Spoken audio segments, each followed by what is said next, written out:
লামিয়া একটি কমেন্ট করেছেন, আমি ডিভোর্স চাই আমার স্বামীর কাছে, কিন্তু সে দিবে না, আমারে ঠিকমতো খাওয়ান পর দেয় না, ভালো মন্দ খোঁজখবর নেয় না, এই বিষয় করণীয় কি আমার একটু জানাবেন।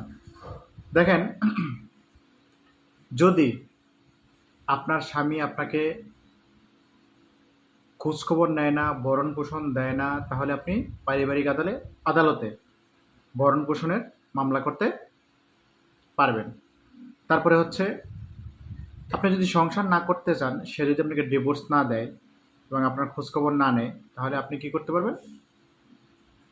আপনি চাইলে আপনি ডিভোর্স দিতে পারবেন। যদি কাবিননামার 18 নম্বর কলামে আপনাকে ডিভোর্সের পারমিশন দেওয়া থাকে, আপনি ডিভোর্স দিতে পারবেন। তারপরেও 18 নম্বর কলাম ছাড়াও কিছু ক্ষেত্র আছে যেখানে আপনি তাকে ডিভোর্স দিতে পারবেন। আশা করি উত্তরটি পেয়েছেন।